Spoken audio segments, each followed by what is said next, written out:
एक टीम जिसने पिछले साल ट्रॉफी जीतकर इतिहास बदला था और अब लगातार दूसरी बार फाइनल की दहलीज पर खड़ी है।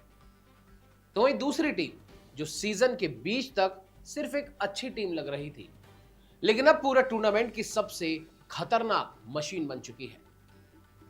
धर्मशाला की ठंडी रात और आज सिर्फ क्वालिफायर 1 नहीं, आज फाइनल का सीधा रास्ता दांव पर है। नमस्कार, आप देख रहे हैं द स्पोर्ट्स कैनवास। आज बात करेंगे रॉयल चैलेंजर्स बेंगलुरु बनाम गुजरात टाइटंस के उस महामुकाबले की, जहां जीतने वाली टीम सीधे आईपीएल 2026 के फाइनल में जाएगी। चलिए शुरू करते हैं इस सफर को। सबसे पहले बात आरसीबी की, चैंपियन वाली कंसिस्टेंसी। आरसीबी ने पिछले साल पहली बार ट्रॉफी जीतकर इतिहास बनाया था और इस बार उन्होंने साबित कर दिया कि वो वन सीजन वंडर नहीं थे, पूरे सीजन में सबसे बैलेंस्ड और सेटल्ड टीमों में से एक। बहुत कम बदलाव, क्लियर रोल्स और एग्रेसिव माइंडसेट। शायद यही वजह है कि आरसीबी लगातार दूसरी बार टॉप 2 में पहुंची है।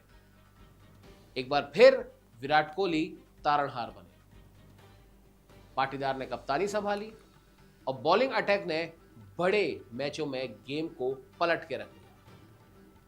लेकिन अब सामने है वो टीम जिसे शायद खुद आरसीबी ने और डेंजरस बना दिया है।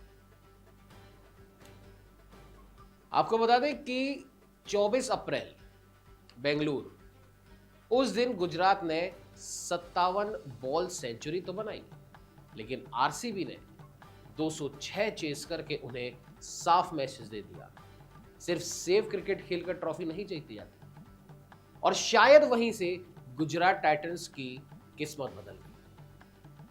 उस मैच के बाद उनकी स्कोरिंग रेट लगभग 1 रन प्रति ओवर बढ़ी, मतलब हर इनिंग में लगभग 20 एक्स्ट्रा रन।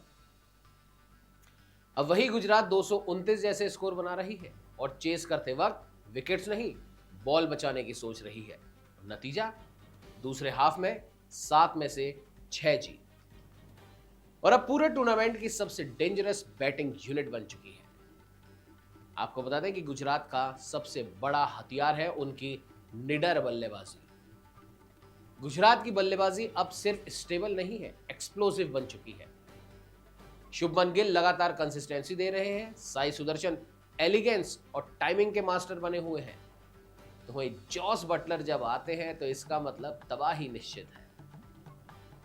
और जेसन होल्डर, उन्होंने गुजरात की बॉलिंग को एक एक्स्ट्रा बाइट दी है और लोअर ऑर्डर में फिनिशिंग भी बेहतरीन कर रहे हैं। कुल मिला के इस पूरी कहानी का गुजरात टाइटंस की जो लब्बो लुआब है वो ये है कि अब गुजरात एक कंप्लीट टीम दिखाई दे रही है।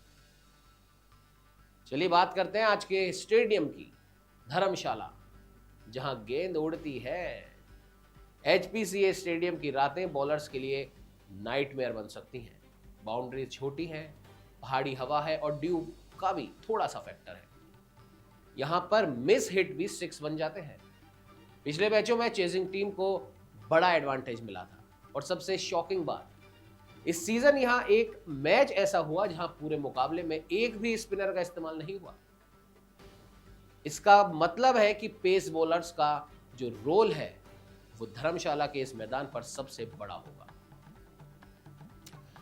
की बैटल्स पर आते हैं। आपको बता दें कि पहली जो की बैटल जिसकी हम बात कर रहे हैं वो है भुवनेश्वर कुमार बनाम शुभमन गिल। आपको बता दें कि भुवी ने गिल को टी20 में काफी परेशान किया है।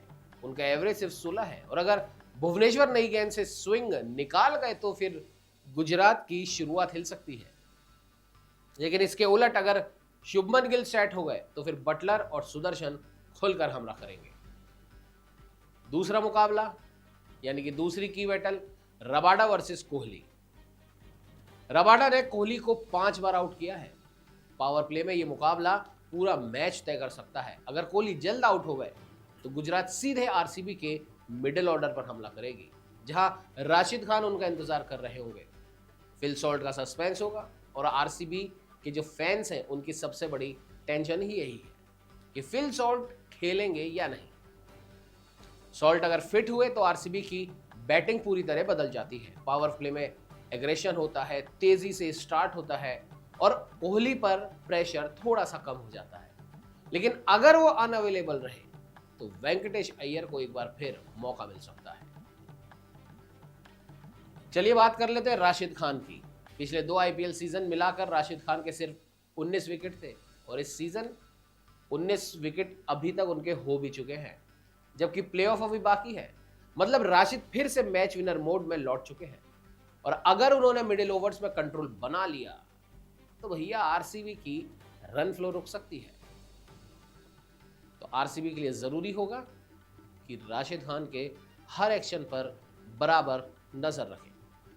बहरहाल मैच प्रेडिक्शन की अगर बात करें तो दोनों टीमों का हेड टू हेड बराबर है, 4 वर्सेस 4, लेकिन मोमेंटम थोड़ा गुजरात टाइटन के फेवर में जा रहा है।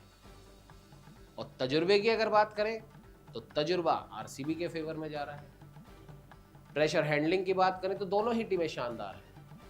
और अगर कोहली और सॉल्ट, जैसे कि हमने पहले आपको बताया, विराट कोहली और फिल सॉल्ट अगर पावर प्ले में सरवाइव कर गए तो यकीन मानिए आरसीबी काफी खतरनाक साबित हो सकती है।